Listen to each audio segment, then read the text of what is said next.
என்னடா யோசிக்கிற? There is nothing to think so much மச்சான்.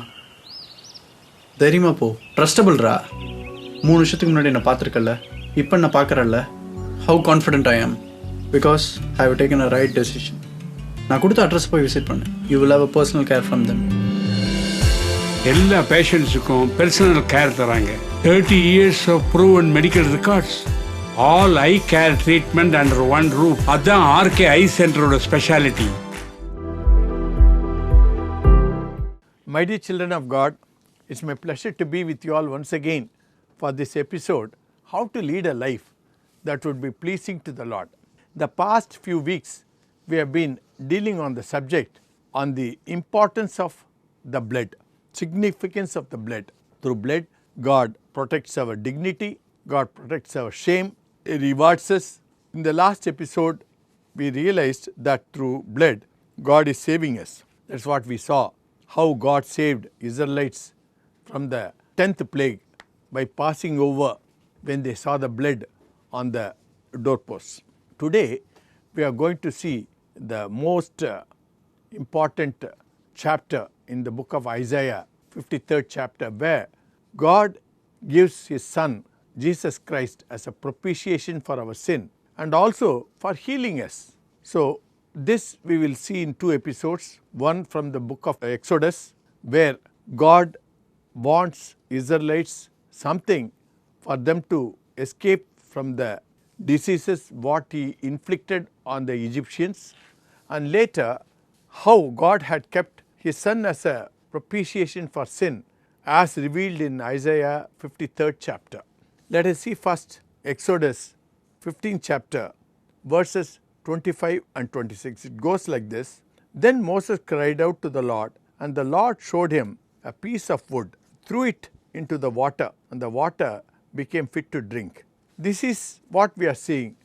God is leading them out from Egypt, and they had come to a place where they find water, but it is bitter. They couldn't drink. So Moses was asked to put a piece of wood. So he threw it, and the water had become fit to drink. Then God says in 26th verse, there the Lord issued a ruling and instruction for them and put them to test. He said, if you listen carefully to the Lord your God and do what is right in His eyes, if you pay attention to His commands and keep all His decrees, I will not bring on you any of the diseases I brought on the Egyptians, for I am the Lord who heals you. Here we see for the second time God is commanding Israelites to do something. First we saw Israelites before they left Egypt to kill a year-old lamb, take the blood and apply it on the doorpost at the twilight, so that when God passes through, He will pass through by seeing the blood. For the first 9 plagues, God didn't expect Israelites to do anything. They were watching what's happening. But for the 10th plague, God said, you have to do something. You have to kill a lamb, apply the blood on the lamppost, so that I will go through, pass through without hurting you. Second time, now it comes, they come through the Red Sea. We know that in the 14th chapter, they are sandwiched between the deep Red Sea and the Pharaoh with his army. In between they are sandwiched. That was the time they will cry out to Moses, and Moses will cry out to the Lord, and God will say, strike the sea. It will get divided into 2. So they could walk inside the sea as though they are walking through dry land. And they come out, Miriam will sing a beautiful song praising God for saving them.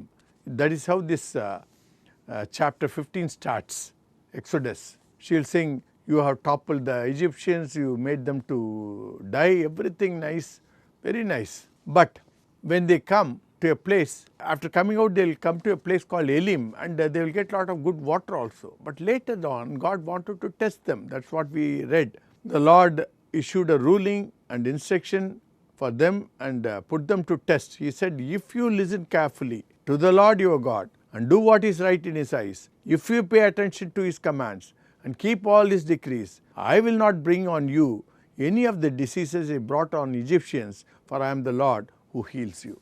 There are 2-3 things. Here God says, I have brought some diseases on Egyptians because I had to punish them. But at that time you didn't get punished. Now I am telling you, if you do something wrong, you will get punished. So to avoid that, you have to obey my commands. And when I am going to heal your wounds, my son also has to go through something to do that, to achieve that. That is what we see in Isaiah 53rd chapter, verses beginning from 4 to 8. It goes like this: surely he took up our pain and bore our suffering, yet we considered him punished by God, stricken by him and afflicted. But he was pierced for our transgressions, he was crushed for our iniquities. The punishment that brought us peace was on him, and by his wounds we are healed. We all, like sheep, have gone astray. Each of us has turned to our own way, and the Lord has laid on him the iniquity of us all. He was oppressed and afflicted, yet he did not open his mouth. He was led like a lamb to the slaughter, and as a sheep before its shearer is silent, so he did not open his mouth. By oppression and judgment he was taken away. Yet who of his generation protested? For he was cut off from the land of the living. For the transgressions of my people he was punished. Isaiah 53:4-8. In the 5th verse we are seeing, by his wounds we are healed. Here God tells Israelites that if you obey, I will not bring on you any of the diseases I brought on the Egyptians, and I am the Lord who heals you. Man has committed sin. It is he who has to die. But God, in his mercy, brings his own son as a propitiation for our sin to die on our behalf, so that his wrath on us can be taken on his son, so that we can be forgiven. Why should God do that? God, when he created many things on this earth, he didn't give volition to most of his creations. Only to mankind he gave the volition to choose. When he said, don't eat from the tree of knowledge of good and evil, it was essentially a choice. God had not given any such command to any of his other creation. They all obey. The earth spins once in 24 hours. The seasonal fruits come in the particular season. The migrating birds, animals and fishes migrate in the specific time and pattern. They all obey God by instinct. They don't have a choice. They don't have a volition. But God had given a choice to man to choose or not to choose from the forbidden tree of knowledge of good and evil. It's a choice. Now, there are 2 things. One is choice, another is how to choose. Now, why should God give choice? A good question. Because without giving choice, the true nature of a person cannot be found out. The true love of a person cannot be fathomed. If I have 3 children and brought them up, and finally, if I am old, unless they are given a choice, I will not know which son or daughter loves me most. Some may say, let us put daddy in an old age home. Someone can leave and go. Some can take care of an old father. Only when a freedom of choice is given, a person's true love can be found out. So, God has given a choice to man to test them and find out who is going to truly love. And John 14:21 it says, if you love me, you will obey my commands. So, God is wanting us to obey his commands. That is how we find in Exodus 15 chapter last 2 verses. If you obey my commands, I will not bring all these diseases. Why should he bring diseases? Because only through reward and punishment he can groom people. That's why he does that. And he says in Isaiah 53rd chapter, by his wounds we are healed. So, he is giving the disease as well as the medicine to cure the disease. And once when he has given the volition or a choice to choose, God should tell how to use it too. That is why the knowledge of good and evil. So, these 2 combinations put together will make us reflect our Creator. We know what to choose. God had given that through the tree of knowledge, and the freedom to choose, that essentially is the choice that we have, and God is instructing us to use it wisely. All the three things He is doing so that ultimately we will be in a position to come up by reflecting His Son Jesus Christ. That is what He tells in Romans 8:29, all those whom He foreknew, He predestined them to be conformed to the likeness of His Son. So, we are all supposed to come to the likeness of His Son, and for that He is shedding the blood. Because it is He who gave us this volition, it is because He who kept the tree of knowledge, He is also taking the part of the punishment on Himself.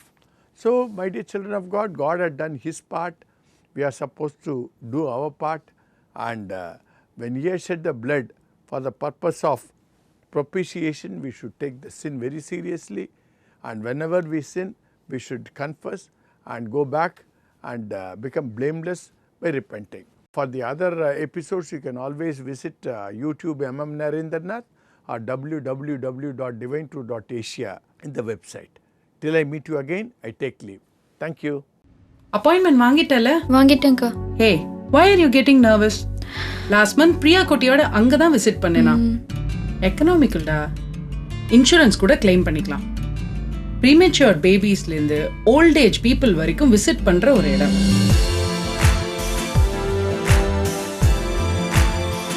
எல்லா பேஷண்ட்ஸுக்கும் personal care தராங்க. 30 years of proven medical records. R K eye centre T நகர்ல இருக்கிறதுனால accessible to all places. Youngsters, you guys must take the right decision at the right time with the right people.